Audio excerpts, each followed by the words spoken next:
I completed the mission to win over Robert 5 times. Each time, with a different appearance. Each time, as a beautiful woman. The last time, he looked down at me with a smirk. Rebecca, stop pretending. Even if you turn to ashes, I'd still recognize you. Let me be clear with you, I'd rather jump off this building than be with you. I accepted my fate, waiting for the system to erase me once again. When I woke up, the system asked, "Host, would you like to switch to a different target?" Chapter 1. I stood in front of the mirror, examining my reflection, just like the previous 5 times. I was a stunning beauty again. Long legs, slim waist, elegant neck, delicate face, bright eyes, a radiant smile, and a look that was captivating. Even I found myself falling in love with this face at a glance. So why was Robert completely uninterested? In my head, I could still hear his decisive words from my last attempt. Rebecca, stop pretending, and stop being a simp for me. Even if you turn to ashes, I'd still recognize you. Let me be clear, I'd rather jump off this building than be with you. His words marked my 5th failure. 3 days later, I met my end in a tragic car accident. When I opened my eyes again, I was Luciana. Yes, that's my name now. At 23, I am a newly hired corporate worker just starting my career. Chapter 2. I lay on the sofa for a while before the system finally arrived. Fashionably late. This was our 6th collaboration. At this point, we were practically old partners. Host, I was just in a meeting at headquarters. That's why I'm a bit late. I didn't mind too much. It wasn't as though I had anything urgent to do. Are you feeling better? Sorry for the brutal end last time, but it was the fastest,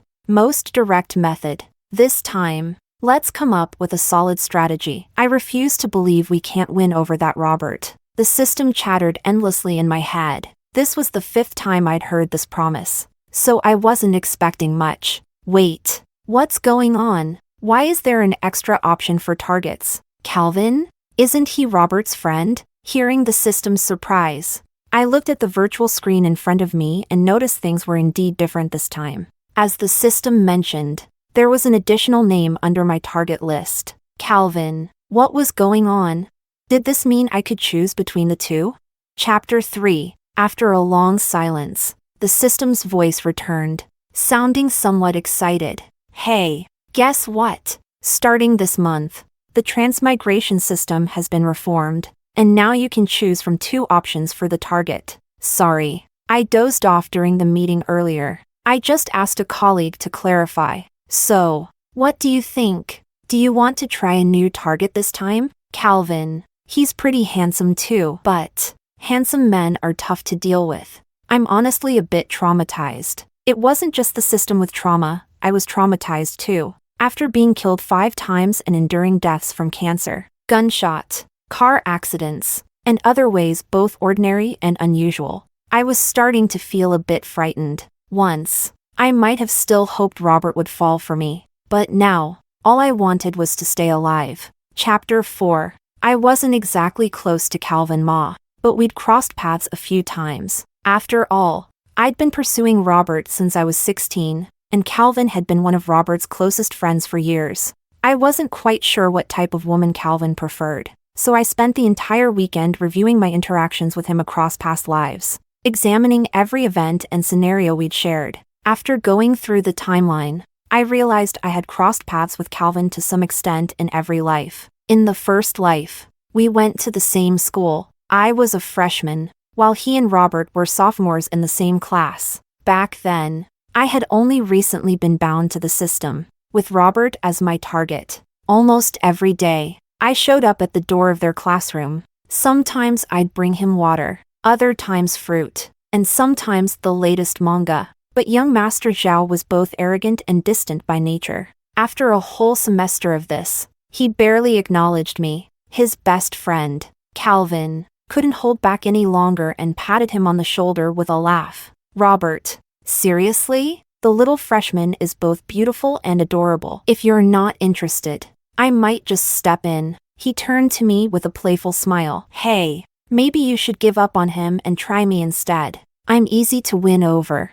Once, I got bullied by a group of girls outside school, and Calvin happened to pass by. Without a word, he dashed over and shielded me. I've never hit a girl in my life, so don't make me break that rule, he added with a smirk. This is Rebecca. She's under my protection. If any of you so much as touch her, I guarantee you'll regret it. The leader of the group, unimpressed and unfamiliar with Calvin, let out a cold laugh and immediately called up a group of her godfathers and big brothers to come over. Calvin rolled up his sleeves, looking as if he were ready to face death. I, however, was paralyzed with fear until he grabbed my hand tightly. Run, Rebecca!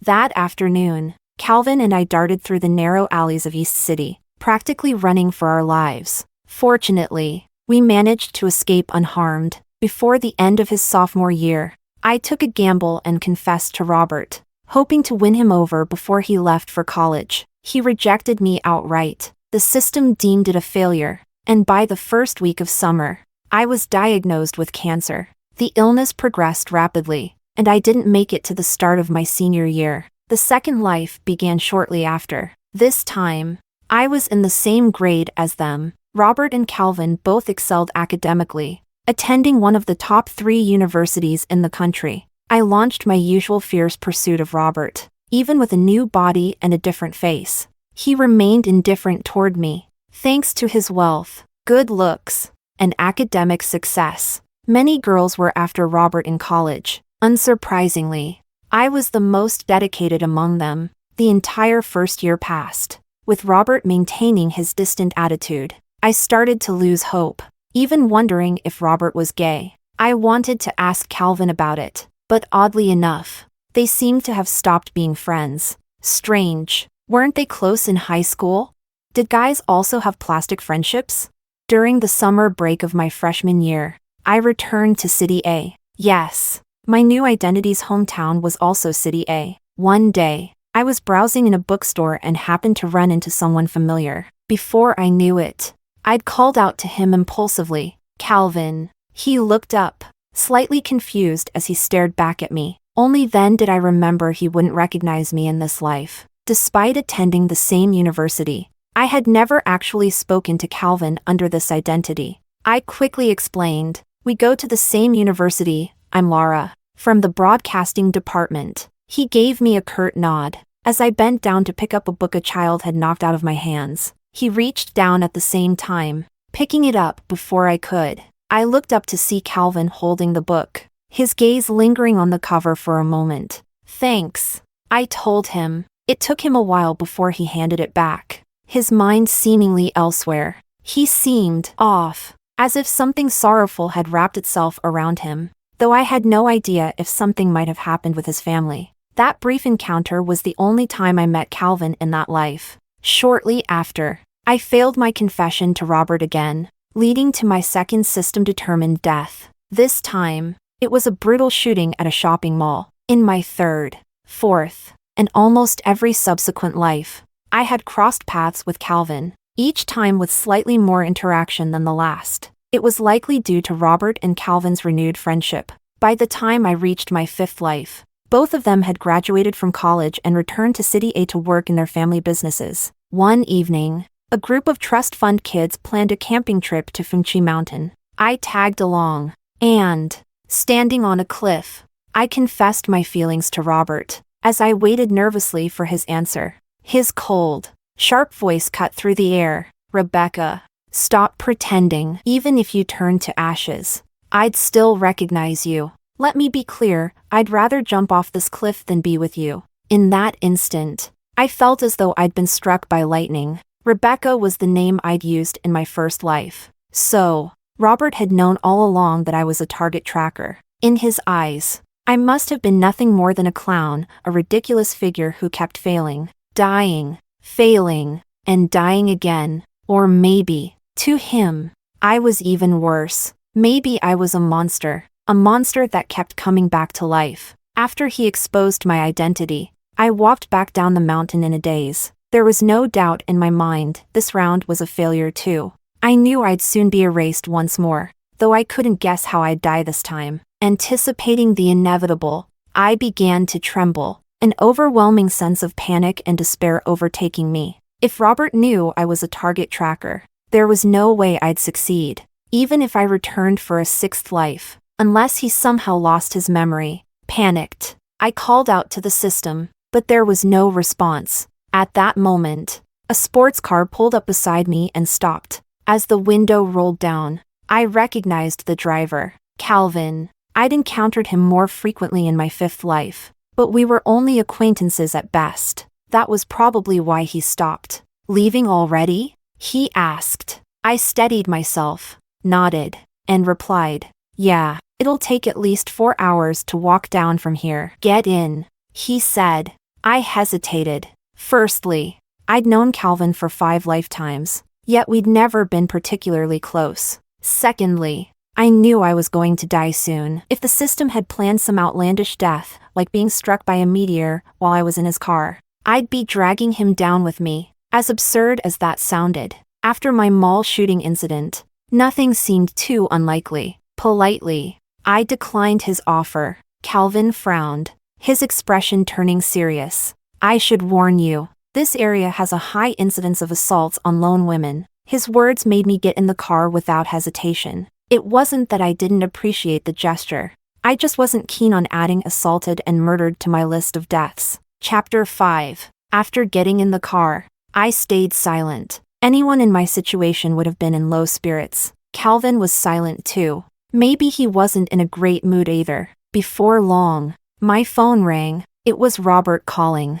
I hesitated but still answered, holding the phone close to my ear. "Leaving already?" he asked. As if he didn't already know, I swallowed, answering quietly. "Yeah, Rebecca," he said, using the name from my first life. His tone languid. "Stop coming back. Even if you're not tired of this. I am. I hope tonight was the last time we meet. Goodbye." With that, he hung up without a second thought. Sitting in the passenger seat, my heart felt like it was crumpling. It was a pain I couldn't even begin to describe. I didn't know where I'd gone wrong. I'd been trying to win Robert over for 8 years. From the first life to the fifth, I'd gone from being full of passion and love to constantly anxious and worried, switching identities repeatedly. I had no family, no friends. I was like a wandering soul, a hollow shell drifting through this world. At some point, it was as if wild grass had taken root in my heart, overgrown and desolate. And, even worse, it seemed this life of endless loneliness would stretch on forever. Chapter 6. Suddenly, a tissue appeared before me. Only then did I realize a tear had slipped down my cheek without me even noticing. I felt instantly embarrassed. Calvin probably thought I was crazy. Hurriedly, I said, "Just drop me off at the bus stop when we get down the mountain." He didn't say anything in response. When we were nearing the bus stop, he suddenly asked, "Do you know any good places for a late-night snack?" I was caught off guard. Huh? My stomach's a bit empty. That was all. But seriously, was the young master of the Ma family really asking me for late-night food recommendations? He paused, explaining, "I suddenly feel like getting barbecue, but I haven't had any for a long time. The places I used to go to probably closed down." No wonder. Fortunately, this was something I could help with. I quickly gave him directions to a small roadside barbecue spot. Just as I was about to say goodbye, he stopped me. "Want to join?" I wasn't a big fan of barbecue. I didn't like eating spicy food, so I gave him a polite smile and shook my head. "Thanks, but I'm not hungry." He immediately replied, "But it feels a bit weird to sit here alone." Such a refined young master. I had no choice but to sit with him. He ordered a lot of food. At first, I thought he was really hungry, but he barely ate anything. He was almost tasting the food with a look of reluctance, brow furrowed. It seemed he couldn't handle spicy food. Finally, noticing his discomfort, I said, "If you don't feel like eating, just stop. Otherwise, you'll get an upset stomach." Calvin quietly took a sip of water before asking, "Where are you heading afterward?" "Me?" I replied. "I'm going home." Of course, I felt like he was trying to make small talk. He seemed to realize it too and gave a small nod. "I'll drive you back." It really wasn't necessary, but he insisted. And in the end, I gave in. An hour later, the car pulled up to my apartment complex. I opened the door, thanked him, and got out. Thanks for the ride. Take care on your way back. He nodded but didn't reply. I took a few steps before it hit me. I hadn't given him my address. Strange. How did he know where I lived?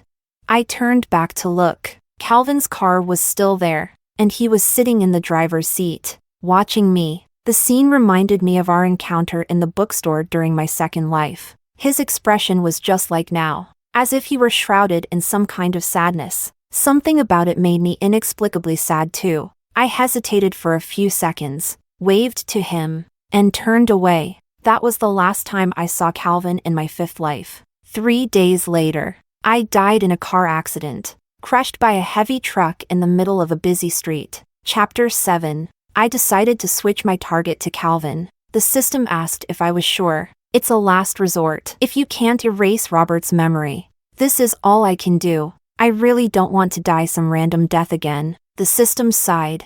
I'm sorry, but to restart a round as quickly as possible. These random accidents are the safest option. It might hurt, but at least it's quick. I knew it was right. Death is always painful. The only way to avoid pain was to succeed in winning someone over. I opened the Ma Group's website, surprised to see they were hiring. So, I polished up my resume and submitted a few applications, probably because I was a fresh graduate. I received an interview notice just a few days later. Chapter 8. Monday morning. I was standing outside the Ma Group headquarters in a sleek black outfit. Or rather, at the Starbucks next door. After a good half hour of waiting, the system finally chimed in. The target is arriving in 10 minutes. Host, you can head inside now. Taking a deep breath, I gathered my things and walked toward the grand, luxurious office building. After the security guard checked my interview invitation, he handed me an access card. No doubt, this was a Fortune 500 company in Asia. Security was top-notch. I walked slowly across the grand first-floor lobby. Glancing around, there was a commotion near the entrance. I looked up. At the front of the group was a man in a dark gray suit, with deep-set eyes and sharp brows. Surrounding him were several middle-aged men who looked to be senior managers, each humbly nodding and listening intently. I'd never seen Calvin with such a powerful presence. Like a moon among stars, he exuded an aura so refined that it was almost intimidating. Then again, he was the Ma Group's heir. It only made sense. Host, what are you doing standing there? They're about to get into the elevator. Move. The system urged. I hesitated. Isn't that a bit much? He's surrounded by all those people. What's the problem? You're already here. This is a rare chance. You need to at least get him to remember your face for the next steps. I shook my head. The system had probably watched too many K-dramas. But just as the elevator doors were about to close, I dashed forward. Chapter 9. How's the Smart Tech City project going?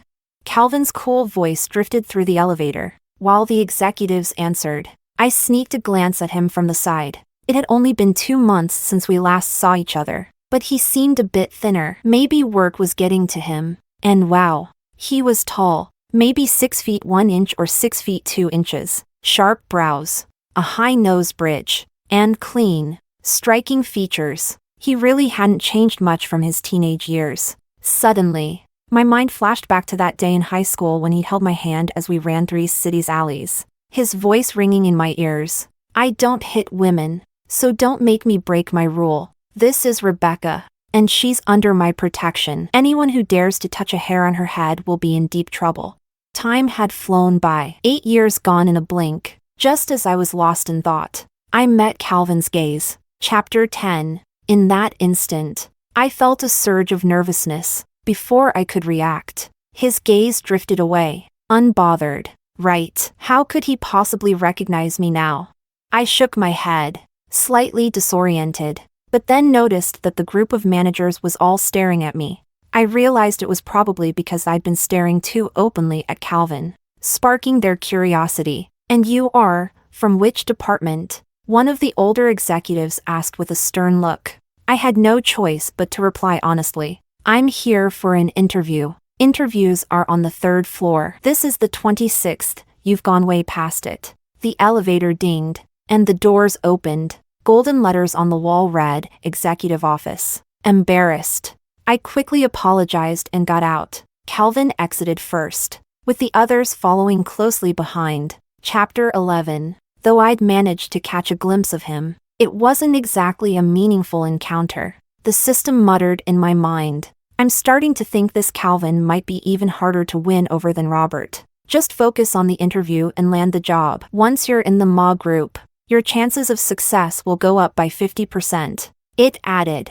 But life doesn't always go as planned. 3 days later, I got a rejection call. Not surprising. Really. The other candidates that day had been impressive, with 2/3 from prestigious overseas universities and the rest from the top 3 universities in the country. This time around, I was just a regular graduate from a mid-tier school. Nothing to make me stand out. But no worries, I'd spent 5 lives studying Robert's habits, which meant I knew a fair bit about Calvin's too. Planning a chance encounter wouldn't be hard. Chapter 12. On my 6th night staking out at Queen's Club, my patience finally paid off. It wasn't long before Robert and a few of his rich kid friends showed up, followed shortly by Calvin. Of course, this was their usual haunt, but I immediately hit a snag. Whenever these guys came here, they'd head straight to the private rooms on the 3rd floor. Tonight was no different. I was a bit discouraged. Getting into the private rooms was pretty much impossible, so I found a spot in the main hall and decided to wait.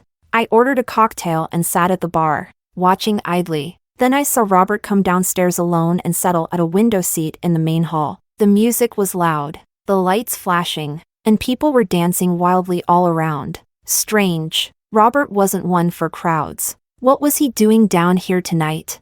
With his striking looks and refined style, he was practically a walking LED light, drawing every girl's gaze. Soon, one woman walked over to start a conversation. To my surprise, he didn't turn her down. Though his interest quickly waned, she seemed disappointed but eventually walked away, making room for the next girl to try her luck. And so it went. The same cycle repeated. I couldn't help but shake my head. Robert might have some serious issues, but whatever. He wasn't my target anymore, so it wasn't my problem. Shifting my gaze. Wait, when did Calvin come downstairs? Seizing the opportunity, I prepared to approach him, but then I saw him bump into a woman, accidentally knocking over her drink. He apologized, and they exchanged a few words. Just like that, they began chatting. I stood there, stunned. What was going on? As a seasoned target tracker, I knew exactly what Calvin's move was. That accidental bump? Totally on purpose. Did he like her? Fine. She was pretty. No surprise there. Good taste runs with good friends, I guess. The funny thing was, this woman had tried chatting up Robert 15 minutes earlier. Frustrated, I sank back into my seat. So Calvin's type was sweet, gentle girls? I watched them from the corner of my eye while scrolling on my phone. Luckily, the conversation only lasted about 10 minutes before she reluctantly left. Looking disappointed, I sighed with relief and got ready to make my move. But just as I was about to approach, Calvin had already started talking to another woman. Seriously? What was going on? This girl had also hit on Robert earlier. What was wrong with these two? Or was this some new kind of bro game? Exasperated, I went back to my seat. Apparently, even Calvin was into this? The whole thing was a letdown. I half-heartedly swiped on my phone, still keeping an eye on him. Finally, his chat with the second woman ended. She looked hesitant, almost as if she wanted to ask for his WeChat. But Calvin turned her down. I was more confused than ever. After he brushed her off, Calvin looked somewhat lonely. As he moved through the crowd, his gaze seemed distant, like he was searching for something. I trailed behind him, watching as he neared the elevator. He was probably heading back to the private room, and I'd lose my chance if he got upstairs. Hurrying forward, I tried to slip into the elevator with him. Just as the doors opened, a server came out with a tray, precariously balanced. One of the glasses started to tip over, but the server quickly steadied it. However, Calvin had taken a step back to avoid the server and bumped into me, and I, in turn, dropped my phone. Crack! My barely 2-week-old Huawei hit the marble floor, the screen shattering. Well, thank you, universe. I picked up the phone, wincing at the damage. The server stood there, unsure of what to do. It wasn't his fault. After all, Calvin, of course, didn't make things difficult for him and dismissed him. Just as I was ready to gracefully carry out my next move with Calvin, he made a call. David, do you have cash on you? In 2 minutes, David showed up, handing Calvin a stack of cash. Sorry, Calvin said, handing me the money. No more words needed. He and David entered the elevator, and then, they were gone. I had no choice but to admit the system had a point. Maybe Calvin really would be harder to win over than Robert. For heaven's sake, was I ever going to get a break? Chapter 13. I walked out of the club in silence, the system unusually quiet as well. After a week of stakeouts and half a night's efforts, I had nothing to show for it. Calvin probably hadn't even gotten a clear look at my face. At this rate, the mission would take forever, not to mention the time limit on each mission. Just judging by Calvin's attitude tonight, it was obvious I wasn't his type. System, do you even understand men's taste in women? Couldn't you assign me a persona with a little more appeal? The system sounded equally frustrated. Miss, are you kidding? Don't you ever look in the mirror? If you're not considered beautiful, then who is? Fair skin, long legs, slender waist, more than enough to pass as a movie star. How was I supposed to know you'd encounter such weirdos for target assignments? Sigh. This was exhausting. Without realizing it, I'd wandered over to a bookstore, one I used to frequent. A poster in the window caught my eye, and I perked up, pushing the door open excitedly. Hey, do you have season 10 of Eye of the Demon King?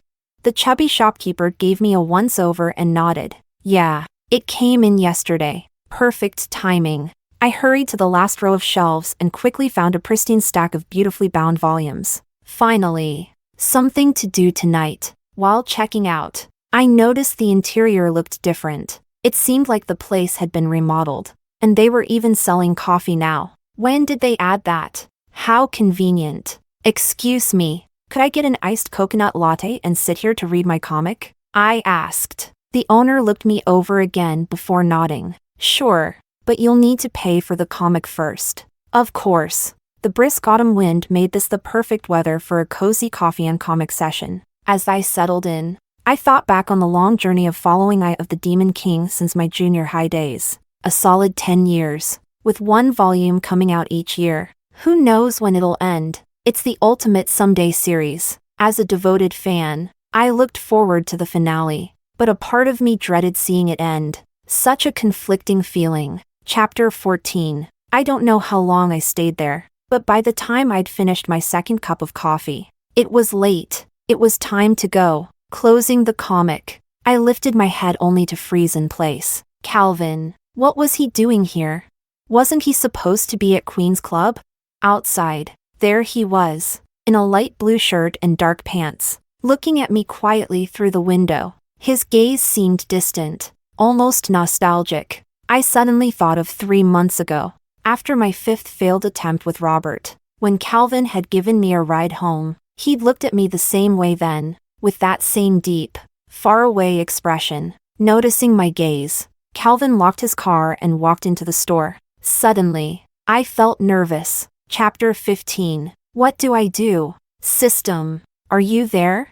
Silence. Of course, it would go silent at a critical moment. Out of the corner of my eye, I saw Calvin browsing the comics on the last shelf, seeming to look for something. Maybe I should walk over and pretend to trip.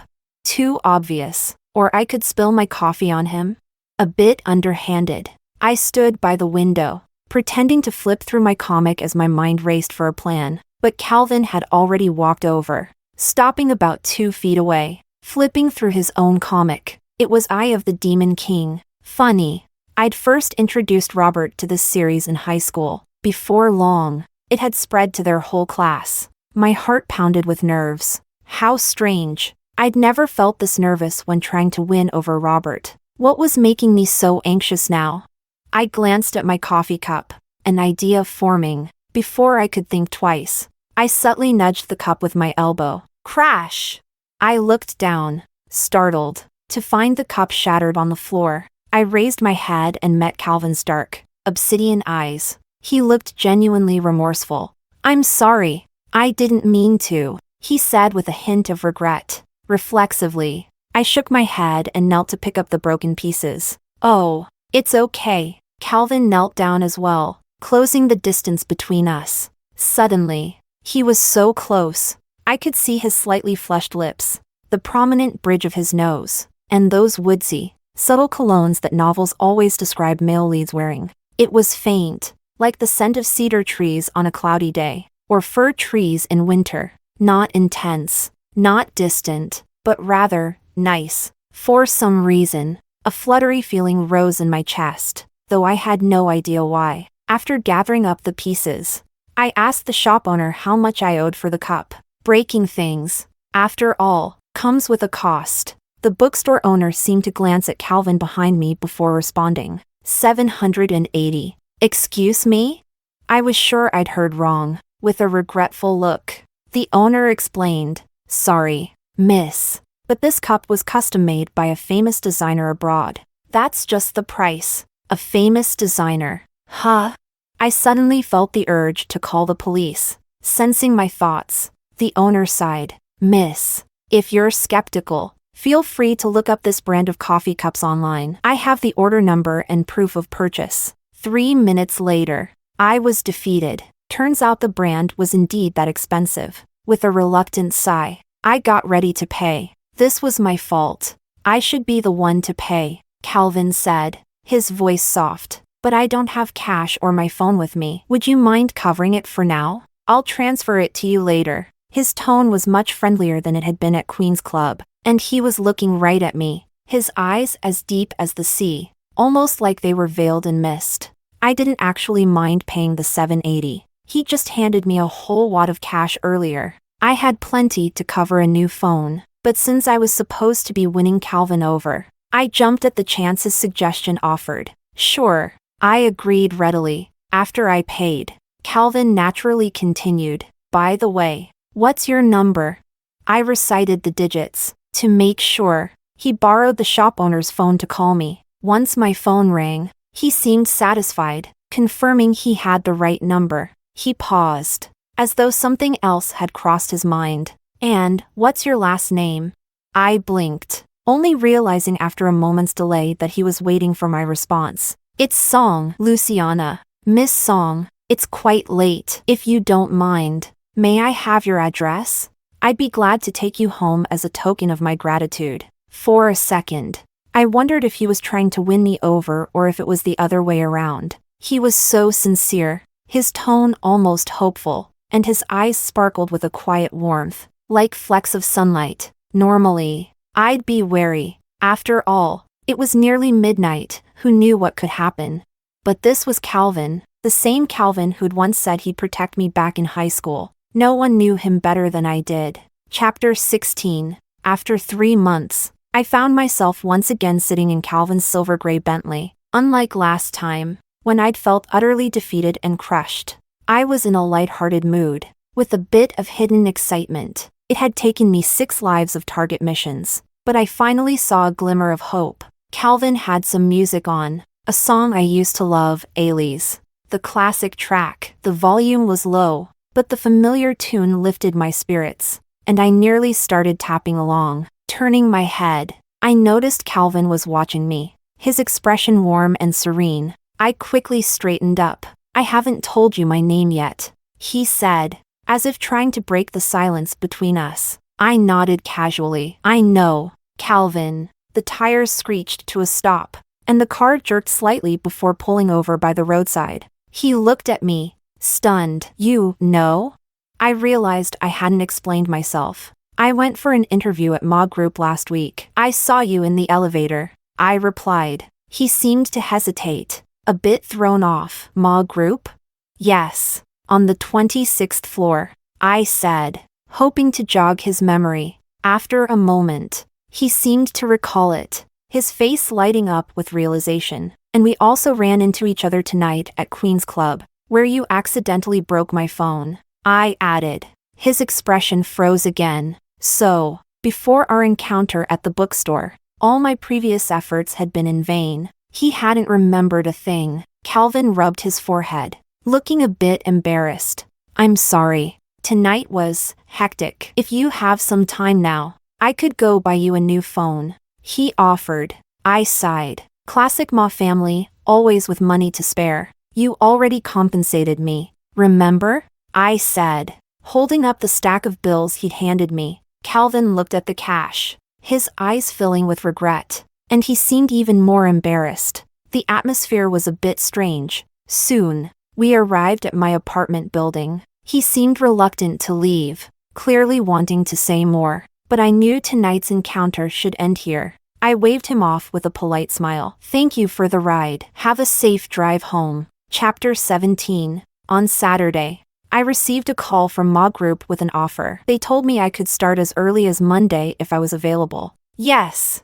The system was a bit taken aback. Wait, host, weren't you rejected? I explained what had happened with Calvin the night before. What? I was only offline for a bit. And you're already this far along? A bit offline? You were gone all night. Aw. Let's not worry about the details. Looks like this Calvin is easy to work with, finally. A good choice this time. Let's hope so. Sunday morning, while I was still half asleep, I got a call from the HR manager at Ma Group, confirming that I'd be starting on Monday. After my confirmation, they sounded relieved. Wonderful. Miss Song, we're looking forward to your arrival. See you Monday. After hanging up, I couldn't help but wonder if this was how HR behaved at such a large company. They were calling and double-checking to make sure I'd show up. It seemed a bit over the top. Finally, I was about to join the workforce. Excitedly, I got up, opened my wardrobe, and started selecting my outfit. My current identity was that of a recent graduate, with a limited budget, so my wardrobe was sparse but filled with classic, versatile pieces. I'd need to pick up a couple of work-appropriate outfits at the mall. Monday, at precisely 8 a.m., I arrived at Ma Group. The HR manager, Ms. Fu, was a friendly woman in her 30s, the same one who had called me on Sunday. Her demeanor was polite and warm. I hadn't expected that my position would be as Calvin's assistant, though I had originally applied for an accounting role, as this persona had a background in finance. The finance department currently has no vacancies, but the executive office has an opening for a temporary assistant to cover someone on maternity leave. The benefits are essentially the same, only the duties are different. If you accept the executive office role, someone will train you on the duties, so you have nothing to worry about. Miss Song, she seemed eager to persuade me to accept. Naturally, I had no objections. Working in the executive office meant I'd be closer to Calvin. Chapter 18. The assistant role wasn't too complicated. After just a couple of days, I was familiar with the basics, routine tasks, translation work, drafting reports, preparing materials for board meetings, and so on. Oddly, though, I hadn't seen Calvin in over a week.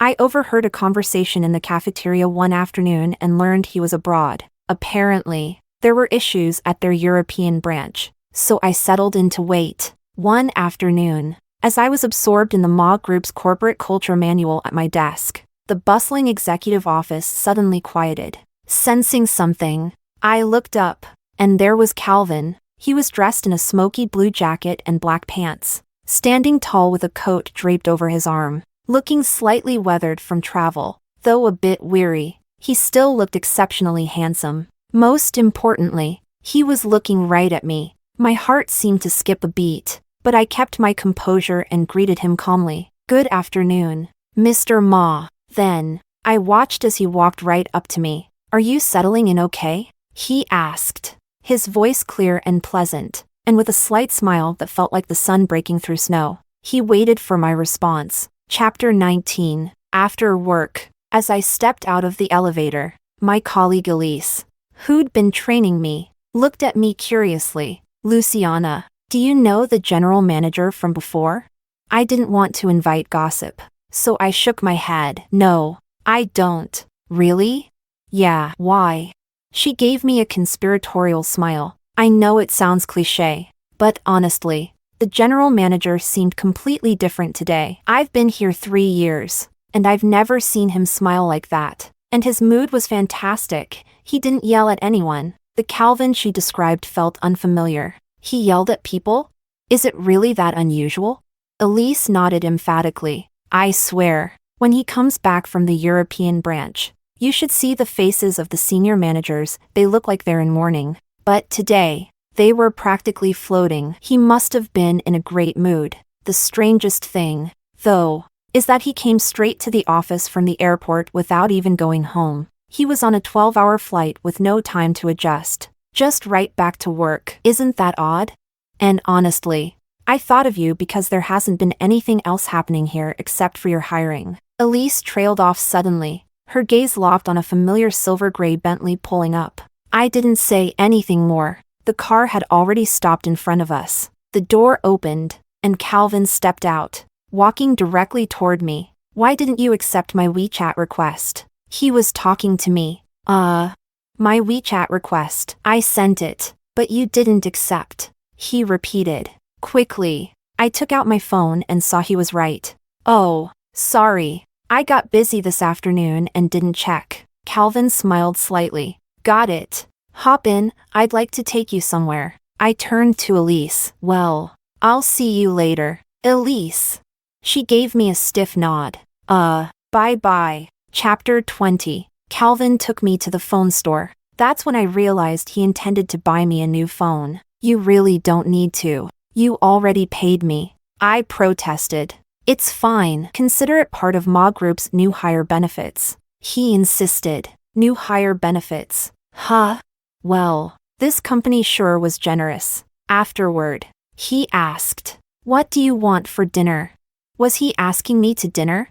Wanting to return the gesture, I quickly replied, how about I treat you? To thank you for the phone. Calvin's intense gaze softened, his dark eyes gleaming with an almost damp, captivating look. After a moment, he raised an eyebrow. Sure, we went to a private dining club known for its exclusive cuisine, usually requiring a membership, but as we headed upstairs, we ran into someone familiar. Hey, there you are. Man, we were just talking about how you weren't responding to texts or calls. I can't believe we bumped into you here. It was David. Looking delighted, Calvin's expression, however, remained indifferent. What are you doing here?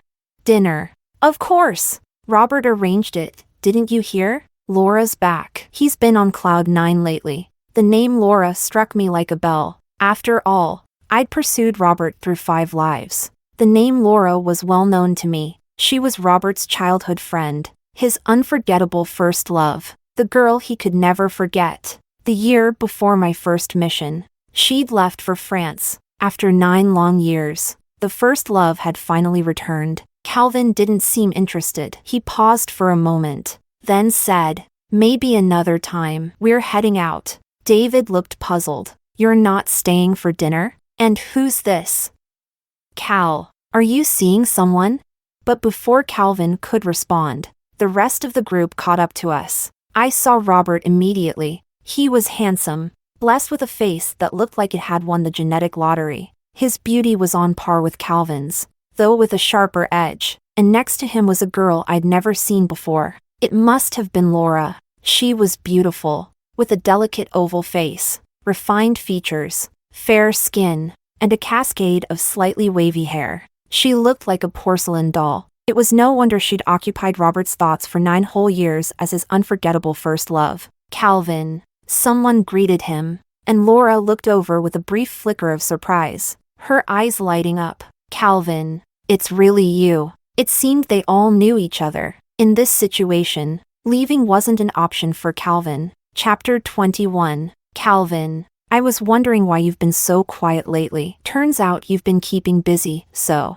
Who's this? Your girlfriend? Justin teased as he glanced between us in the private room. Justin was Robert's childhood friend, and I'd heard plenty of his snide comments during my previous attempts to win Robert over. You're mistaken, Calvin replied coolly. This is my assistant, Luciana. Justin's eyes took on a mischievous glint. An assistant? Huh? Does your company only hire assistants based on looks? Hey, Beautiful. Want to come work at Corp? Whatever Calvin pays you, I'll double it. Justin's shameless banter grated on me, but with so many people present, I forced a polite smile, preparing to respond. Laura chose that moment to speak up. Calvin, how have you been all these years? All right, he replied, his tone indifferent. Laura gave a faint frown, her nose wrinkling in annoyance. You're just as aloof as you were back then, still avoiding me. Huh? You're overthinking it. If that's so, why didn't you come to France last Christmas? Everyone else visited, but you didn't. I was busy. What could have been more important? You ditched me to spend Christmas watching fireworks with someone else? At that, Laura's eyes sparked with curiosity. By the way, what happened to the girlfriend who watched fireworks with you? Did you two break up? Calvin's sudden silence held a hint of something unspoken. Wait, the person who watched fireworks with Calvin last Christmas, wasn't that me? In my fifth life, I'd come closer than ever to completing the mission, because I'd slept with Robert. Yes, that night, lying next to him, I'd nearly cried with joy. It had been my 7th year pursuing him, and I'd endured 4 deaths, cancer, a gunshot, drowning, and finally, a gas explosion in my own home. Only heaven knew how terrified I was of failing yet again. The reason for my progress was that Laura had posted about her French boyfriend on Instagram. Robert was devastated, drowning his sorrows at the bar nearly every night, and every time I was there to pick him up. No matter how drunk he got, he'd always wake up in my apartment the next morning, with a fresh pot of herbal tea, breakfast prepared, and his clothes neatly ironed. After 3 months of this, Robert and I finally slept together. The next morning, I eagerly asked the system if I'd succeeded. The system replied hesitantly, I'm afraid not.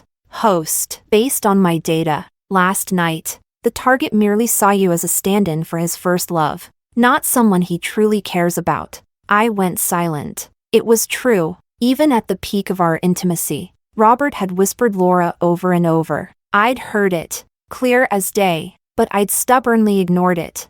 I thought I could fool the system or even myself, but it hadn't worked. Laura's relationship didn't last. They broke up 4 months later. She was heartbroken, and I was there, listening to Robert console her over the phone, all while I kept my own feelings hidden. I couldn't be jealous, couldn't show anger, couldn't throw a fit. I had no right to. I went to great lengths to please Robert, following his every preference and whim. I dressed in his favorite style, copied the hairstyle of the woman he truly loved. I even begged him to spend Christmas with me, out of pity. He'd agreed, and I'd foolishly thought I could someday make him love me. But on Christmas Eve, he suddenly booked a flight to France. He told me, without a trace of guilt, Laura is lonely over there, so I have to be with her. We'll spend Christmas together next time, okay?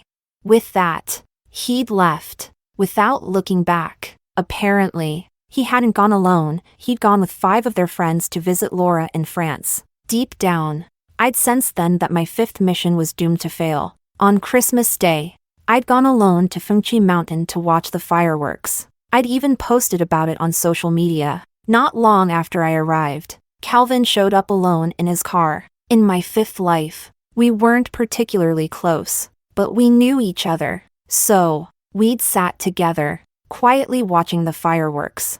At first, he'd made small talk, but seeing my silence, he'd fallen quiet too. We watched the display until midnight, and then he gave me a ride home. We hadn't spoken since. Was I the so-called girlfriend who had watched fireworks with him? As I was lost in thought, my phone rang. It was my landlord. He'd called me a few days ago, asking if I could move out by the end of the month since his son was getting married. I spoke with him briefly before hanging up, only to realize something was wrong. Looking up, I found Robert staring directly at me, his gaze intense and penetrating, cold as a specter from the depths of hell. A chill ran down my spine. After my failed mission, Robert had figured out my original identity. When I'd reviewed the events afterward, I'd realized it was the small, everyday habits I hadn't noticed that had given me away. My taste in books, my favorite shows, all things I would rewatch regularly. Even my ringtone was a dead giveaway. It was the theme from a rare anime I loved. Worst of all, my mannerisms hadn't changed much between lives. Each detail could have tipped Robert off. Since I wasn't targeting him this time, I hadn't bothered to change my ringtone. And now, I couldn't be sure if he'd noticed something. Chapter 22. Bring the server over, Robert suddenly said to Justin. What for? I want to place an order. Didn't you already order?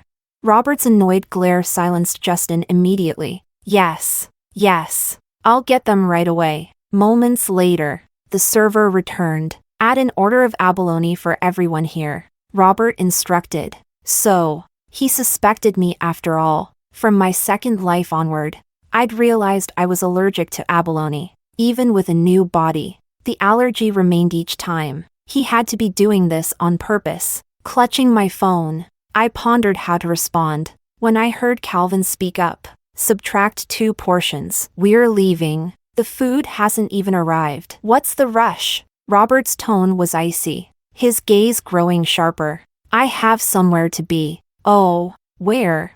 None of your business. Calvin's reply was concise. And then he looked at me, understanding his signal. I stood up. Hold on, Robert said, rising from his seat and walking toward me. His eagle-like gaze locked onto mine. Switching tactics? A roundabout strategy? He let out a mocking laugh, his face twisted with scorn and provocation. Let's see how long you can keep up the act. If you're so good, never come looking for me again. No one else in the room understood the meaning behind his words, but Robert was bound to be disappointed. In this life, unless someone held a knife to my throat. No, even if someone did hold a knife to my throat, I'd never go looking for him. Chapter 23. Calvin drove me home, both of us choosing not to mention what had just happened. When we arrived, just as I was about to get out, he spoke up. Are you looking for a new place?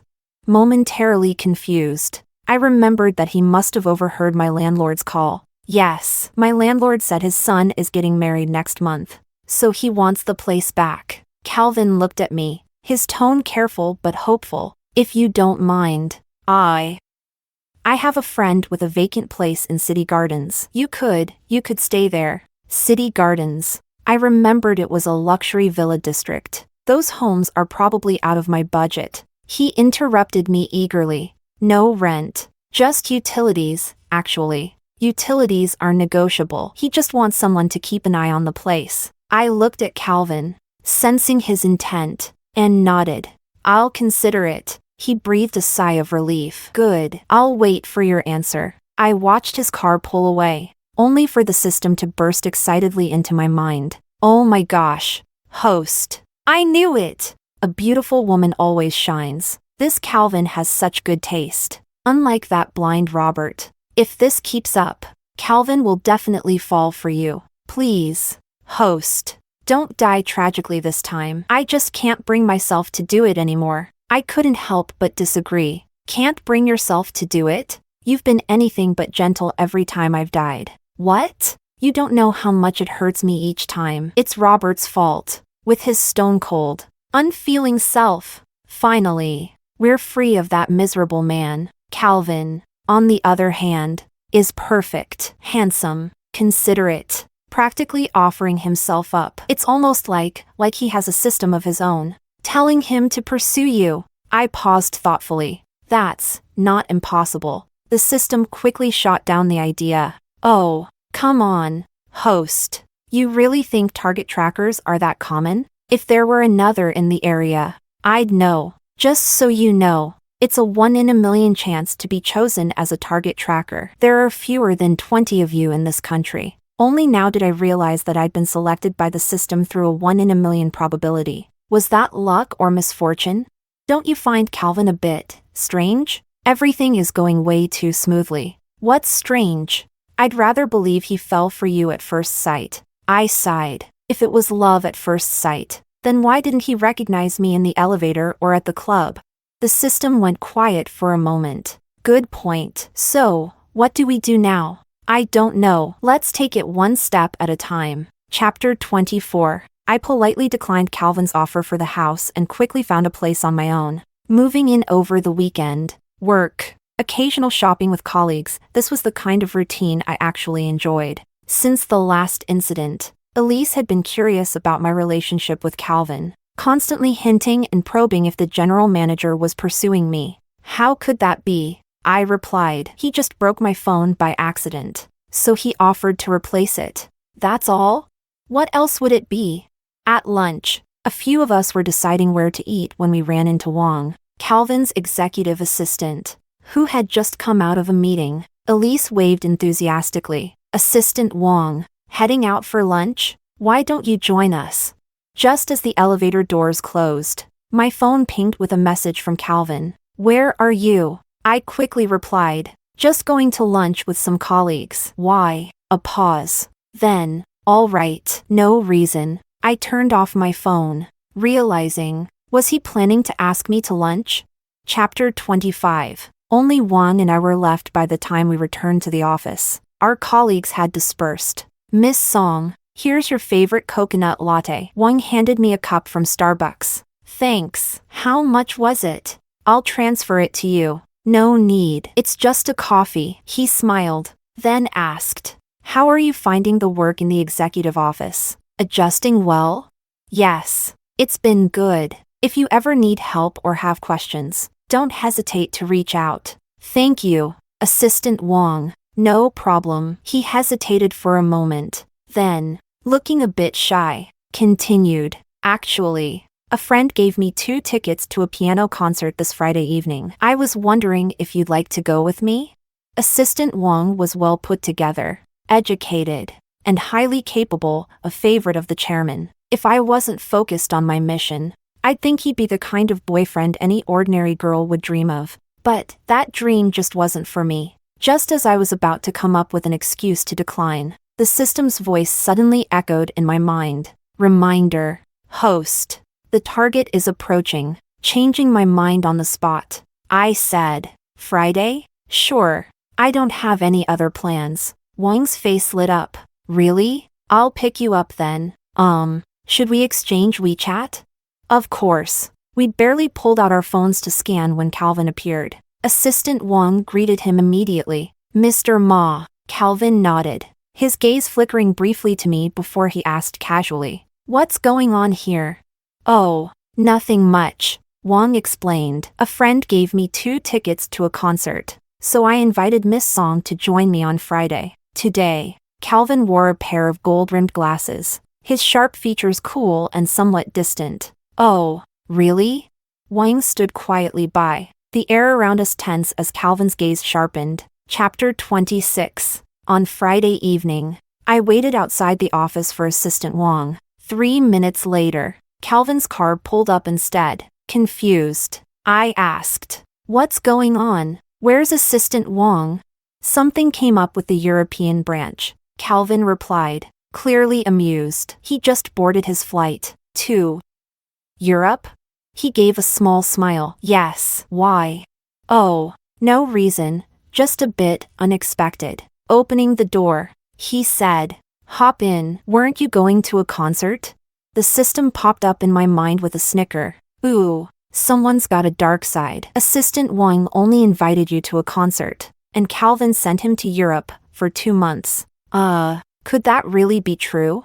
Half an hour later, we arrived at the concert venue. There was quite a crowd. Truthfully, I didn't know much about music, nor did I recognize the pianist. And was there really any difference between listening live and at home?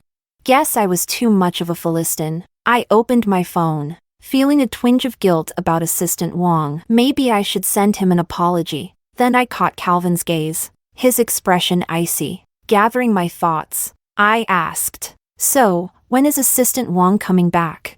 Are you that concerned? His voice was chilly, like the sudden drop in temperature lately. Well, shouldn't I be? He'd been dragged off because of me. I just thought. Before I could finish, he interrupted. Listen to the music. Calvin's eyes held a shadow of irritation, his cool gaze deepening. He turned away, focusing intently on the performance. Fine. I shut my mouth. Chapter 27. It was the system who woke me up. I opened my eyes to see people around me standing and heading toward the aisles. I looked down to find a soft gray jacket draped over me. It was Calvin's. Awake? He asked, sounding amused. Embarrassment flooded me as I covered my face. Had I really fallen asleep in public? It wasn't until we left the concert hall that my face returned to a normal shade. Embarrassed, I asked, "Why didn't you wake me? You were sleeping so soundly." His voice was still filled with barely hidden amusement. I could only imagine what the people around me thought. Sigh. I didn't want to talk. We soon reached my apartment building, and Calvin's expression tightened as he took in my building. "You live here?"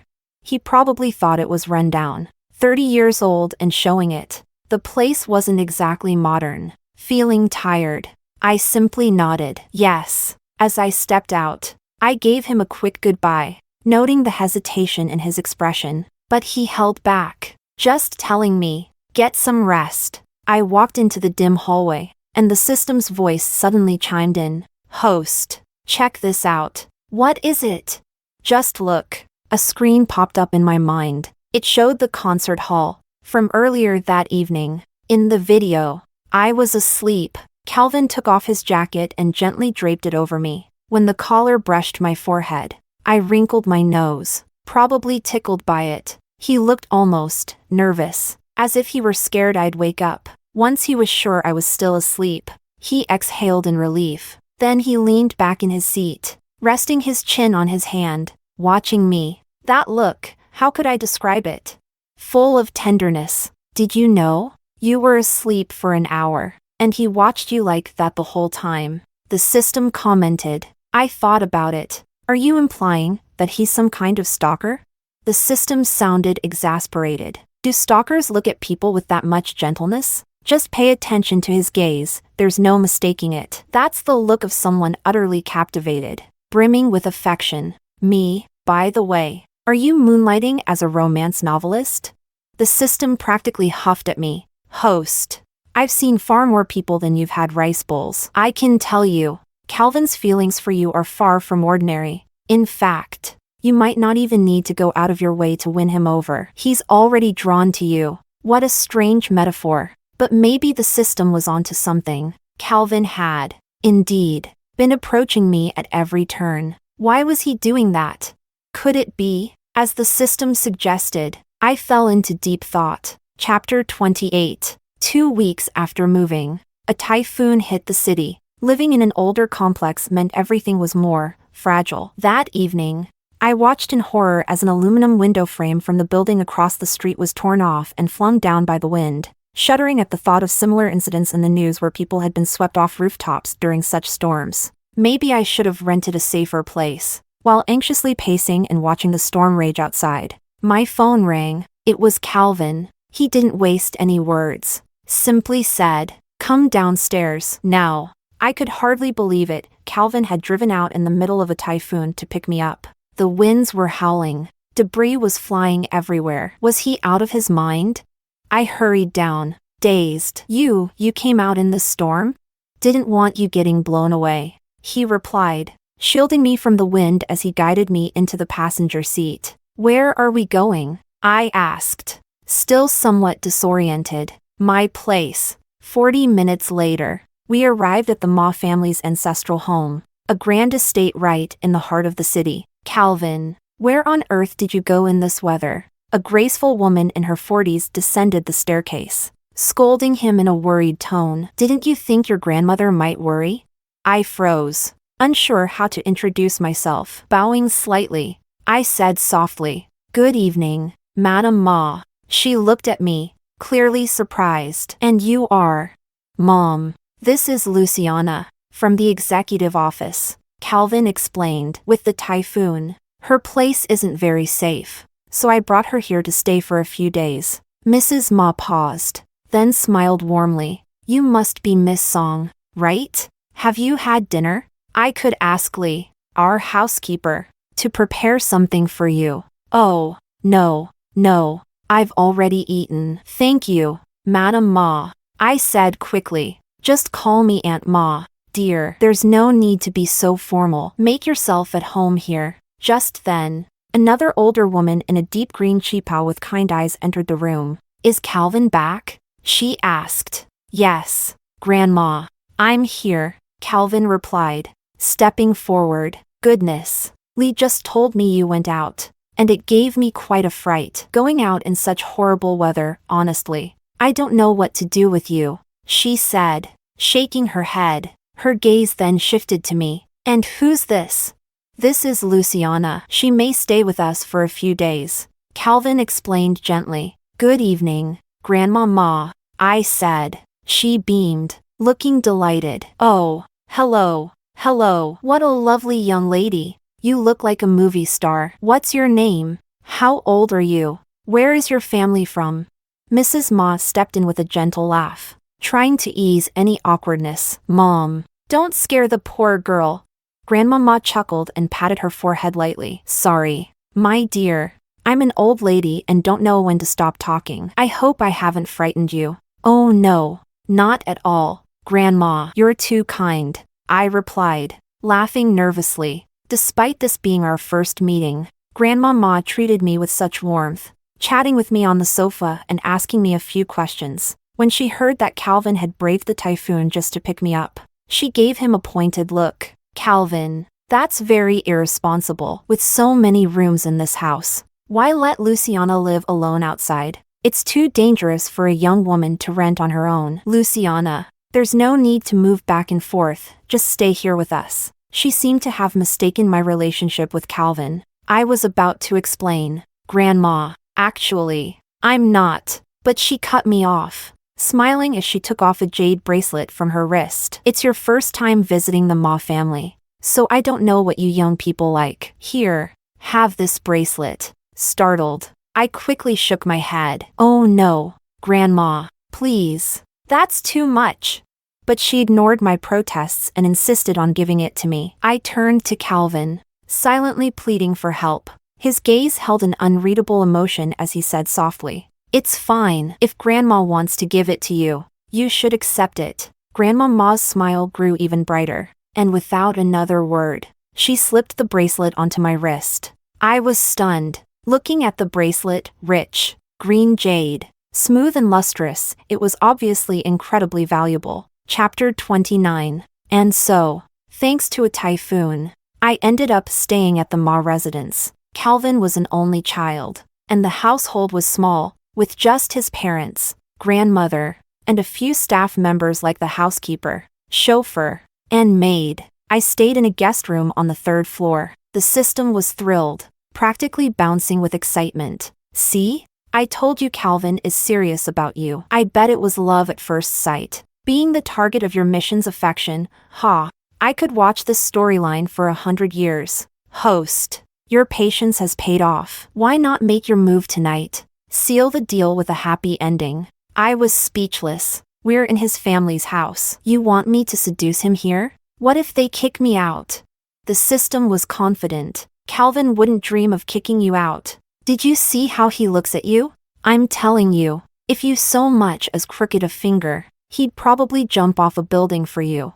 The system eventually noticed my silence. What's wrong? I fiddled with the blow dryer, shaking my head. Nothing. It just seems like this dryer is broken. Really? The system seemed thrilled. Don't miss this chance. Just go downstairs in your robe. Tell Calvin the dryer's broken. And voila, intimate, late-night vibes, and romance blossoms. I glanced down at my robe. Funny. We're in the middle of a typhoon, yet you've managed to stay online all day and night without any connection issues. The system. I remembered there was a communal bathroom at the end of the hallway on the 3rd floor, where I might find another dryer. Opening the door, I was surprised to find Calvin standing there, hand raised to knock. We stood there, staring at each other. Seeing I was still in my robe, I felt a sudden warmth flood my cheeks. What's up? He seemed momentarily flustered too, looking aside as he tried to keep his voice steady. Lee made sweet potato soup. I was wondering if you'd like some? I did enjoy sweet potato soup. That sounds good. I'll go change first. I'll wait downstairs. I changed into something more comfortable and went to the kitchen. Calvin frowned when he saw me. You washed your hair? You shouldn't leave it wet. You'll catch a cold. The dryer's broken. He paused. The one on the first floor should work. Come with me. The one downstairs worked perfectly. As he started drying my hair, he asked softly, "Would you like me to help?" The system squealed in my head. Yes, yes, yes. Say yes. Right now. My mind racing. I replied, "Sure. Thank you." Watching Calvin, I quickly realized he was no expert at this. His movements were slow and hesitant. I couldn't resist teasing him. "Mr. Ma, have you ever had a girlfriend?" Calvin glanced down at me, momentarily taken aback. "No." "I see. So, am I your practice run?" He gazed at me, his usually cool eyes holding a rare warmth. "Does that bother you?" I chuckled. "Not at all. Practice away. And if you need help with anything else, feel free to ask." I could swear his hand shook a little, and for a brief moment, he seemed lost in thought. It was clear he was surprisingly easy to fluster. A simple tease, and he was already turning pink. It was hard to believe, given how playful his friends were. David, Justin, even Robert had his unforgettable first love as a reason for keeping distant. Calvin, though, seemed to move through the world without so much as a stray leaf sticking to him. But enough teasing. After drying my hair, I headed to the dining room, where Lee had prepared a bowl of soup, smiling warmly as she handed it to me. "Miss Song, Calvin said you like sweet potato soup, so I made some. I hope it's to your taste." I stared at Calvin, genuinely surprised. "How did you know I like this?" He replied simply, "I guessed." Impossible. I wanted to press further, but he clearly didn't want to explain, so I let it go. Chapter 30. The typhoon soon passed. I prepared to move back to my rented apartment, bidding goodbye to Grandma Ma, but she was adamant about keeping me there. It's just too dangerous for a young girl to live alone in such a remote area. What if you ran into trouble one night and no one could help? Mrs. Ma also urged me to stay. "You're an employee of Ma Group. Staying with us is perfectly reasonable. There's no need to feel guilty." It was hard to refuse such heartfelt offers. In the end, I promised Grandma Ma that I'd stay until I found a safer place, and she reluctantly agreed. I ended up staying on at the Ma residence. Every day, I took Calvin's car to and from work, no longer enduring crowded trains or buses, living in a spacious, luxurious house with well-balanced, fresh meals at every turn brought a whole new level of comfort to my life. Yet, as with anything, there were some downsides. It might have been my imagination, but every time I left the house, Grandma Ma seemed tense, insisting the chauffeur stay close to me. When Calvin's driver had to accompany him on a business trip, Grandma Ma even hired a bodyguard for me, even if I just needed to run to the store for personal items. The bodyguard was glued to my side. Another time, when she was scheduled for her regular checkup, Mrs. Ma even suggested that I join her for a medical exam as well, but I'd already submitted my medical documents when I joined Ma Group. The whole situation felt strange. No, it felt a bit eerie. One Saturday, after insisting to the bodyguard that I was just going for a casual stroll and he still followed me, I finally decided it was time for an honest conversation with Mrs. Ma. Her reaction surprised me. Apologizing sincerely, she led me to Calvin's room, and there, I saw a photograph. A photo of me, from my first life. Chapter 31. As the initial shock subsided, I finally moved, body stiff, to the desk where the framed photograph sat. My hands trembled as I picked it up. How strange. I couldn't remember ever having taken this picture. Judging by the angle, it must have been taken secretly. Back then, I was known as Rebecca, a vibrant, sweet, and genuine high school girl. My youthful face in the picture seemed to capture the best of those blossoming years. The essence of teenage beauty and innocence. Madame Ma's soft sigh drifted through the silence. That was Calvin's first love, a younger classmate of his who, sadly, passed away during her second year. It was sudden, an illness, they said. She continued, her voice heavy with regret. "You see, it's my fault." Calvin had planned to confess to her right after his college entrance exams, but I advised him not to distract her before her exams. I told him to wait until after his graduation trip, if she liked him. She'd still like him a month later. Madame Ma's voice was choked with emotion. When he returned from his trip, she was gone. I've regretted it ever since. And so has Calvin. I often wonder if, had I encouraged him to confess that day, he wouldn't have that sorrow weighing on his life. I held the photograph in silence, unable to say anything for a long while. Madame Ma eventually broke the quiet. This was the second girl Calvin liked. I raised my head slowly, watching as she held out another framed picture. This one was strange. There was no one in it, just two elongated shadows, seemingly of a couple standing close together. In the background, distant lights sparkled, and in the night sky above, fireworks burst, illuminating the scene. It must have been taken at night. Our Calvin is a fool, isn't he? Always falling for someone in secret, not even daring to take a proper picture with the girl he liked. He only managed to snap this shadowy reflection, taken on Christmas Eve. I stared at the photograph, feeling as though my heart had momentarily stopped. Unfortunately, this girl passed away as well, a car accident. Madame Ma sighed again, heavier this time. I can't help but think Calvin's love life is cursed, that every girl he loves meets a tragic end. Lucy, Grandma and I have both noticed how much Calvin cares for you, and that's why he's been acting so anxious since you moved in. Please forgive us if we've been overprotective. We're only trying to avoid repeating the past. Madame Ma set down the photograph and continued, her voice filled with a sorrowful fondness. Last summer, Calvin suddenly told me, "Mom, I've found her again." I knew then he'd fallen for someone new, and I wanted to invite her over to meet us. But he just said, "The person she likes isn't me." She paused, a sad smile crossing her face. I told him, "So what if she likes someone else? As long as she's not married, you still have a chance. Maybe one day, she'll love you back." But then, 4 months ago, he came home, covered in blood and completely dazed, telling me that the girl he loved was gone, again. Covered in blood?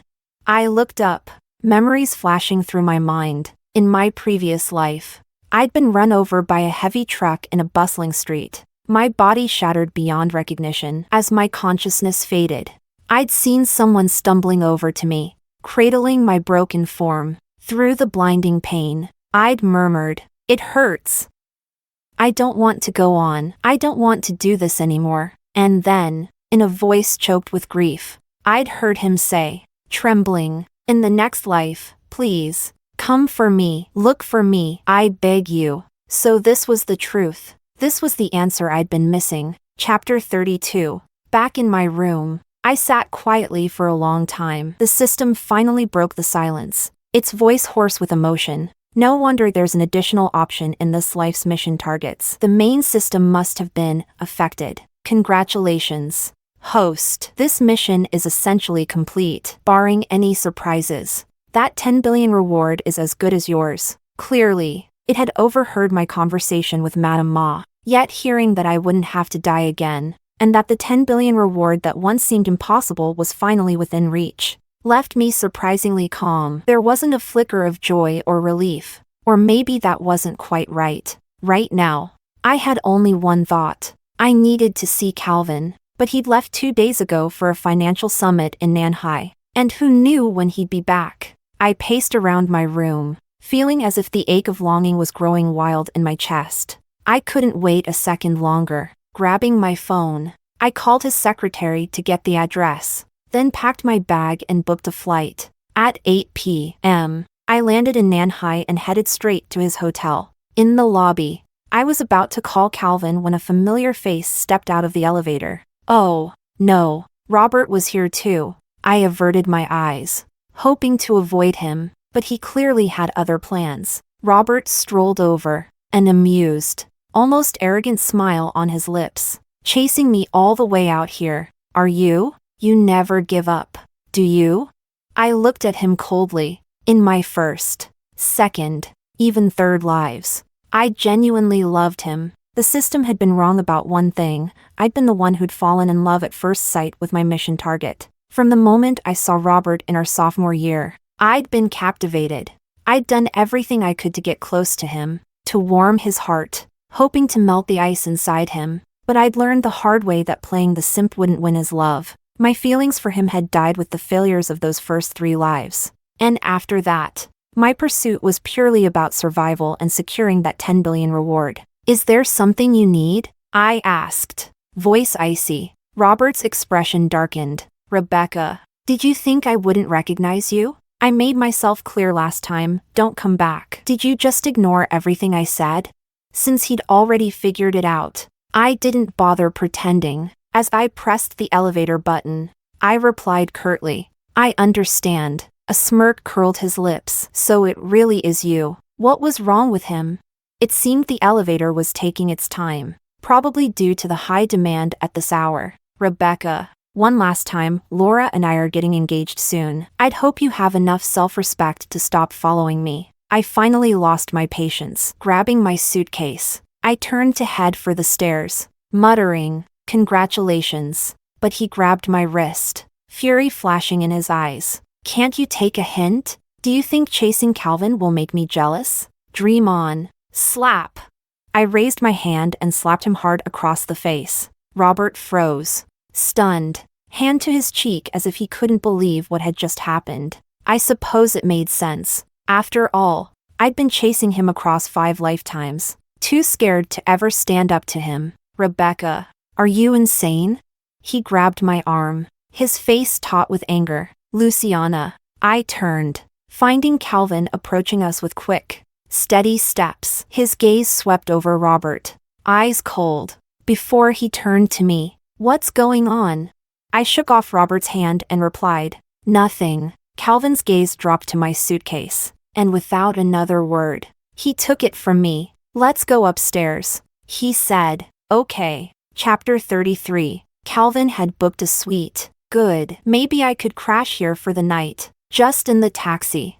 I checked my hotel app and, as expected, all nearby hotels were fully booked thanks to the financial summit. Why'd you come all the way out here? He asked. I'd already come up with a harmless excuse, smiling cheerily. Aunt Mom mentioned your stomach was acting up, so I brought you some medicine. You came all the way from a city to Nanhai to bring me stomach medicine? What? Is that a problem? I asked, feigning innocence. He still looked perplexed, casting a contemplative glance around the suite. I asked, am I interrupting something? I should have called you first. He rubbed his temples in mild exasperation. Stop overthinking things. Did you eat dinner? I had a bit on the plane, I replied, nodding. Have you booked a hotel? Another nod. Where? Is it far? Right here. Here? He repeated, looking slightly confused. Yeah. Don't you have a spare room? He finally got the hint, coughing a little, his expression a mix of surprise and bashfulness. You're saying, you want to stay here? I gave him my best lost puppy look. All the nearby hotels are full. If you don't let me stay, I'll have to sleep on the street. A faint blush dusted his cheeks, and he averted his gaze, voice tinged with a bit of shyness. If that's the case, which room do you want? I'll tidy it up for you. Chapter 34. I opened my suitcase to pull out something to change into after a shower. The system suddenly popped online, whispering mischievously, Host, have you finally decided to seal the deal tonight? Absolutely not. Are you sure? You seem very well equipped. It's just a regular set of pajamas. I muttered, annoyed. I came here to talk to Calvin. Aha. Talk. Sure. Whatever you say. System. Can we make a deal? Go on. Just for tonight. Can you? I don't know. Pretend you don't exist?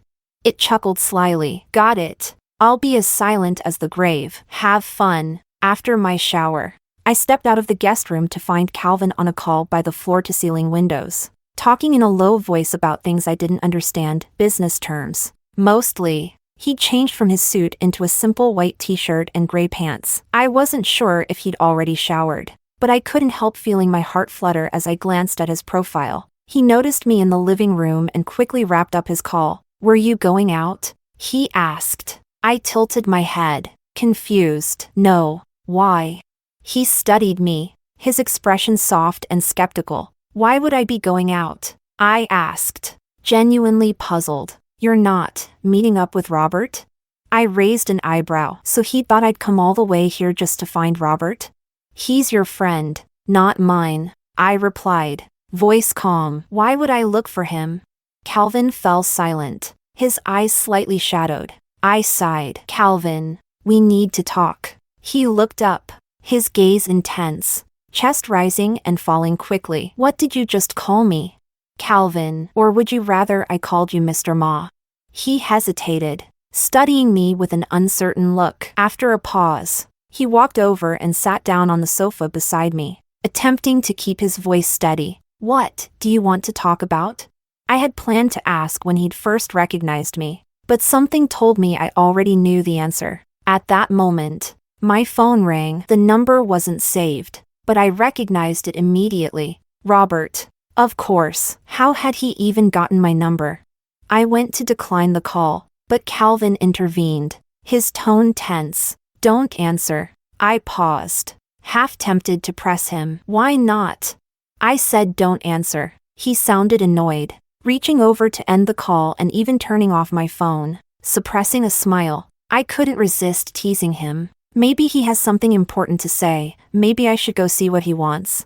Don't go, he growled, gripping my wrist tightly, almost rough, feigning a stumble. I fell toward him, letting myself collapse into his chest. He looked horrified, clearly thinking he'd hurt me with his grip, and quickly apologized. Sorry. I didn't mean. He must have just showered. There was a faint, fresh scent of soap lingering around him, and even though we were already so close, it didn't feel close enough. Looking at his face right in front of me, at those lips, I couldn't resist anymore. Leaning forward, I kissed him. For a moment, Calvin froze, too stunned to react. Then I bit his lip lightly, coaxing him into responding. Finally, he reacted, placing a hand on the back of my head and returning the kiss passionately. I don't know how long we kissed, but I heard him murmur in a breathless whisper, "Little Becca." A rush of emotion welled up, and tears blurred my vision. I pulled away slightly, voice soft. When did you recognize me? Calvin gently wiped away my tears, his lips brushing close to my ear as he replied, voice deep and tender. At the comic book shop. I had guessed as much. Neither of us spoke for a while, simply holding each other quietly. Then Calvin seemed to remember something, his face suddenly tensing up with worry. Do you think this might? He trailed off, uncertain. I knew what he was worried about and shook my head. Do you remember what you said to me in my last life, when you held me as I passed away? He stared at me, realization dawning on his face. You mean, this time, it's me? Yes. He blinked, his lashes fluttering, a hint of red at the corners of his eyes. He opened his mouth as if to speak, but instead he simply leaned down and kissed me again. A kiss deep with emotion. Chapter 35. After returning from Nanhai, I decided to move out of the Ma residence. Why? Calvin immediately protested. I tried to explain patiently. From the office to home, we're practically together 24 hours a day. If we spend too much time together, we might get tired of each other. He laughed, clearly exasperated. I waited 5 lives for you. We've been together for, what, 2 days, and you're already worried about that? His words struck me, making me feel both guilty and incredibly tender. I wrapped my arms around him, offering a gentle apology. Okay. I just think living together before marriage might make Aunt Ma feel uncomfortable. Plus, Calvin's father had recently returned from abroad. Running into the chairman of the company every morning was unnerving, to say the least. My mom wouldn't mind at all. He wrapped his arms around me, pulling me into his lap, seeming to realize something. Are you scared of my dad? I chuckled nervously. Of course not. The chairman's as kind as they come. He raised an eyebrow, clearly amused by my response. What about Sea City Mansion? Why don't you move there? Oh, your friend's place? I teased. Calvin chuckled, giving my nose a playful tap. It's mine, you little goof. I opened my mouth to respond, but he quickly added, no rejections. Either stay at the Ma residence or live at Sea City Mansion. Those are your only options. Who said I'd reject it? Free rent in a mansion, I'd be crazy to turn that down. He leaned in to kiss me, murmuring, that's my girl. We kissed for a while, and I could feel the heat rising between us. Sitting on his lap, I couldn't help but notice his reaction. He leaned in close, his voice soft and low. "Little Becca, is the system still, attached to you?" "Yes," I replied. "So, the mission isn't over yet? It won't follow you forever, right?" I smirked, understanding his meaning. "Don't worry, it's not always online. It's usually offline." "Actually," he relaxed, exhaling in relief. "How far along is the mission now?" The system had told me yesterday, 99.9%. Why isn't it 100? I felt my cheeks warm a bit. "Well, there's still something left." Calvin's gaze softened, realization dawning on his face. He cleared his throat, looking flustered. "Should we, plan it out?" Honestly, I thought it was a great idea. Finishing the mission sooner meant claiming that 10 billion rewards sooner. I nodded. "Sure." My straightforwardness seemed to catch him off guard. You're okay with it?" "Why wouldn't I be?" A hint of shyness crept over him, and he looked away. "Do you have anything you want to say?"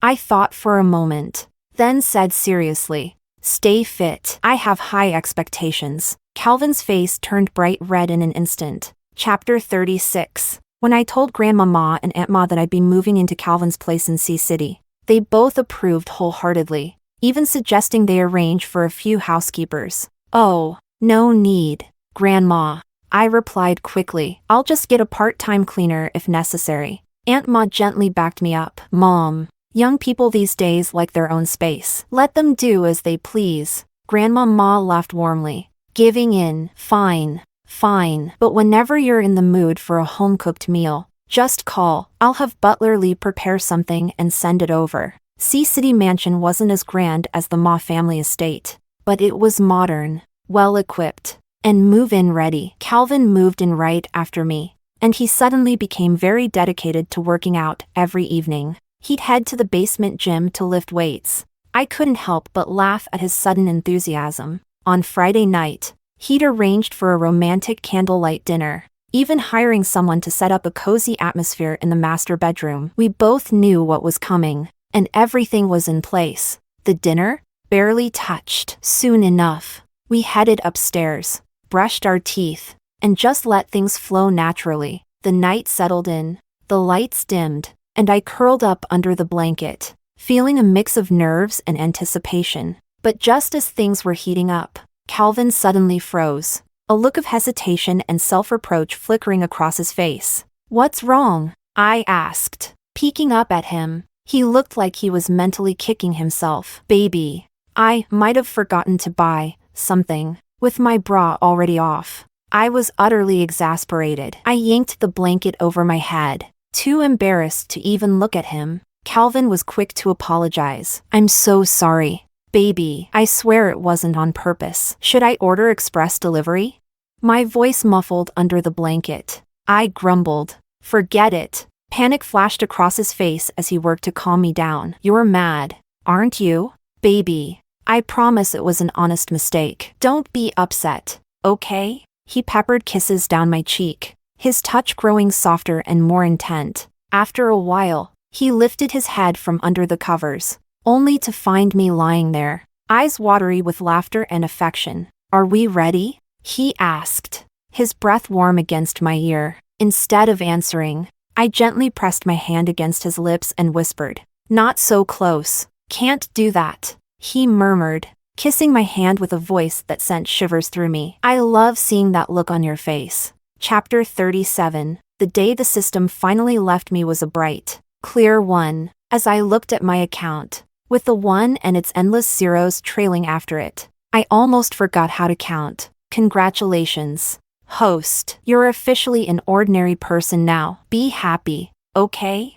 Oh, and I saw the progress meter hit 500% right before I closed the panel. "Calvin's been in love with you through all 5 lives. You've made me so proud." My coworkers all say they've never seen a rating that high. The main system has already assigned me to a new host, so it's time for me to start fresh. A wave of nostalgia hit me. After so long together, we were practically old friends by now. Thank you for everything, system. I wish you the best in your new task. and may you achieve success swiftly." The system's farewell chimed softly in my mind, a hint of emotion in its tone. "I'm heading out now." Host. "Oh, right, due to the exceptional results this time.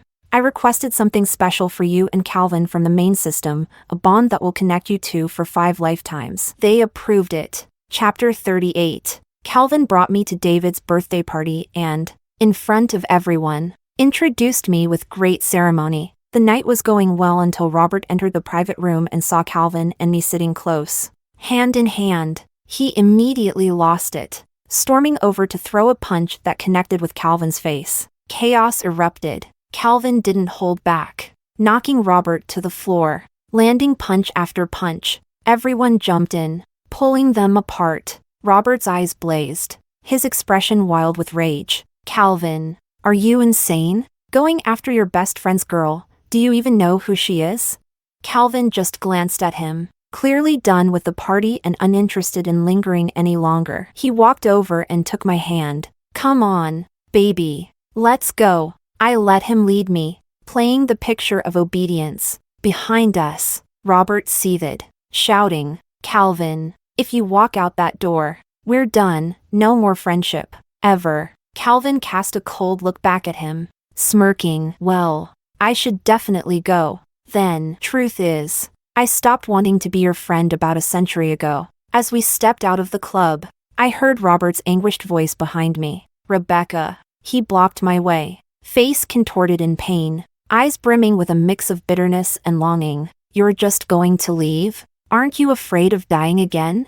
If you leave Calvin now, I'll consider being with you." "I mean it." Looking at him, I felt as though I'd wandered into a twisted romance novel plot. After 5 lives and 5 deaths, it was too little, too late. "Robert, haven't you realized that I haven't looked for you once in this life? That's because you haven't been my target for a long time now. So please, let's just leave it at that." Robert looked as if he'd been struck by lightning, his face going blank as he processed my words. After a long pause, he managed to stammer, "It's not possible. If it wasn't me, then who was it?"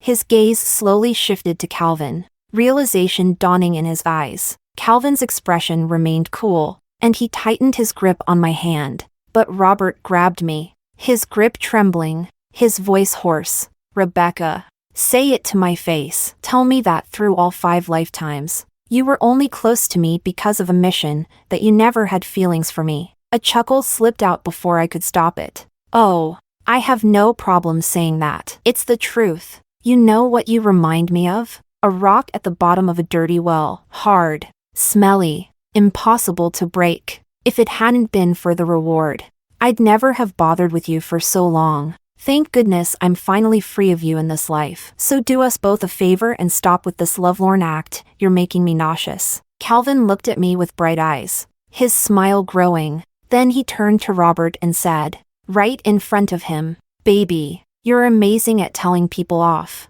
Chapter 39. Before Robert could completely lose it, Calvin hurriedly led me away, singing my praises in the car. "You're incredible, my little Rebecca." The way you handled him, it was so satisfying to watch. "You think so? Are you sure this is okay?"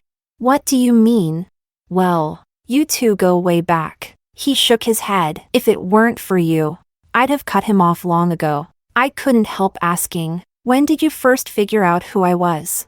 Calvin thought for a moment, his gaze intent. "It was your 3rd life. I'd read a curious story in a magazine, a strange tale about systems and players on missions. It said that every world has a main system with many subsystems, each linked to a host to complete specific tasks. The story claimed that any host who failed a mission would die and then be reborn with a new identity to try again with their target. It was odd, but I found myself believing it immediately. It made me think of you.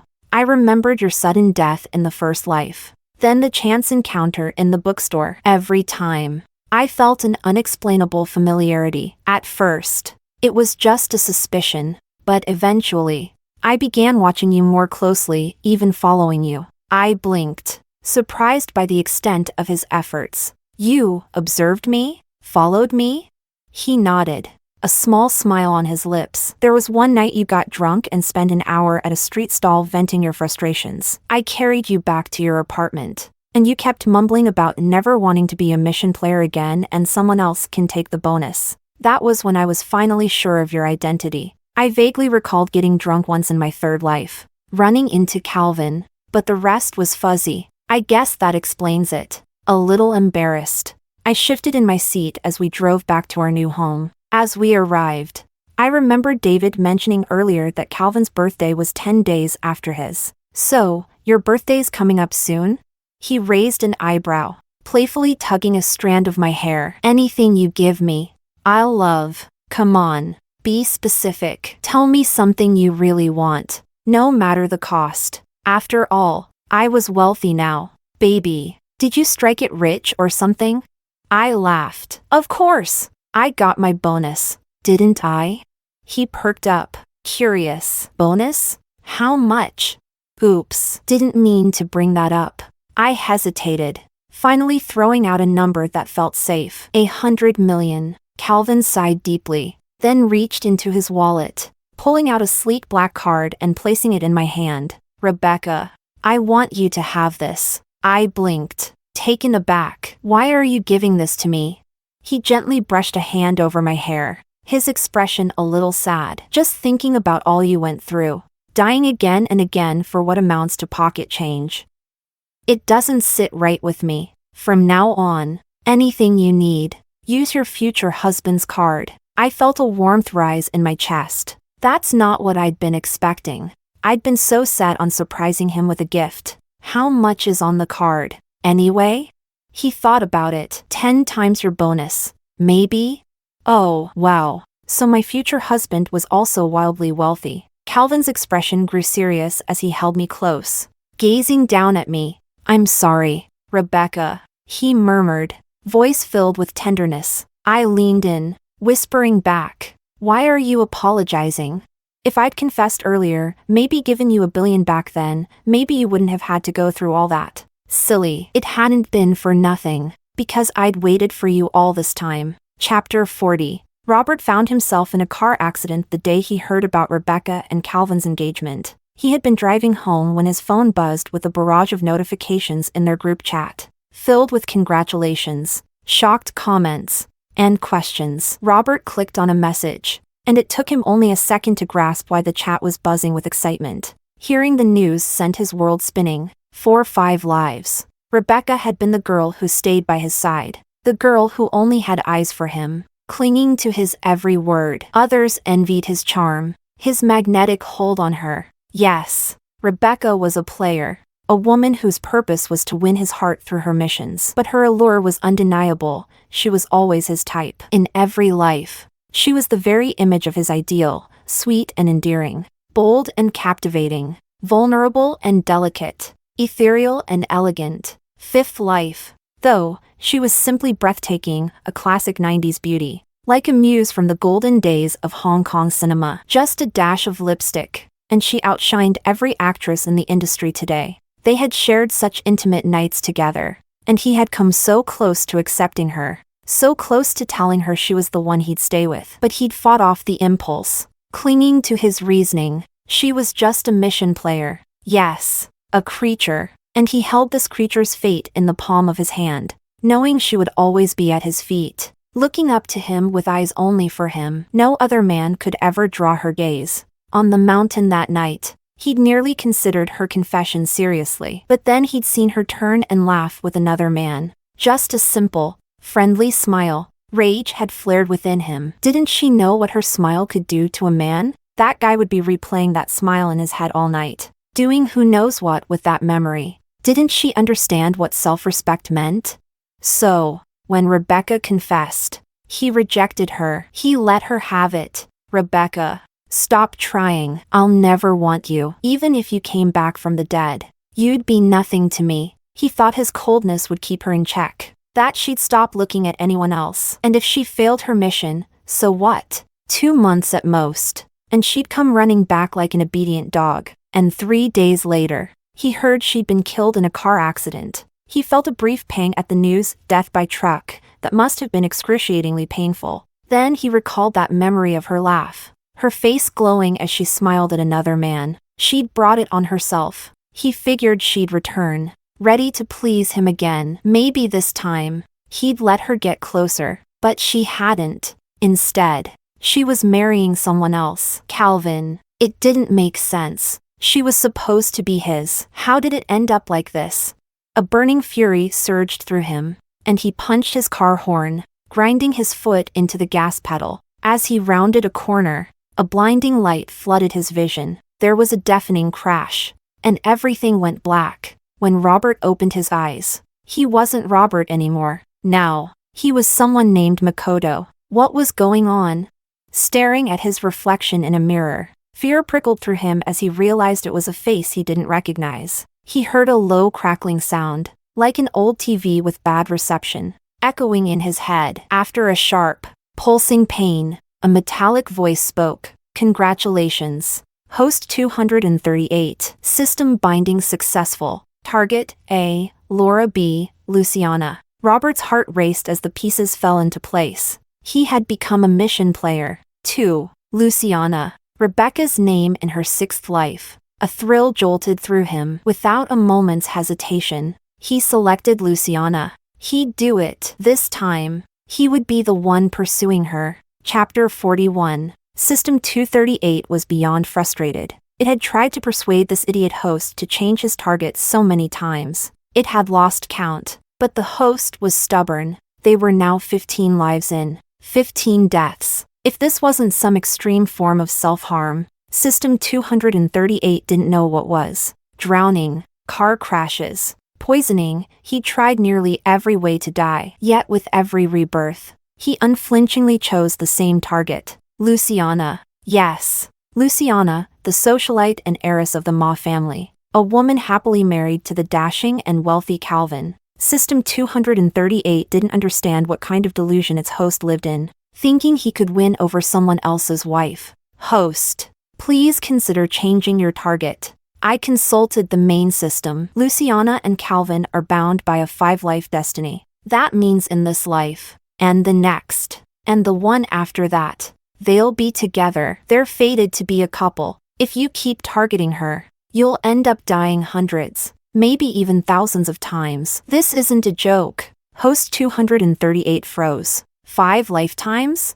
Could it be true? Did it mean he had no chance with Rebecca whatsoever?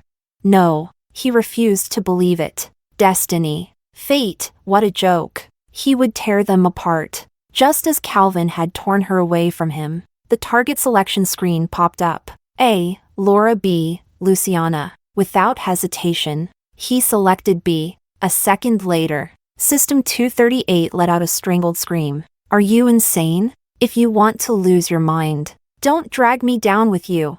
Please, someone help me. How do I unbind from this host? I can't take another day of this.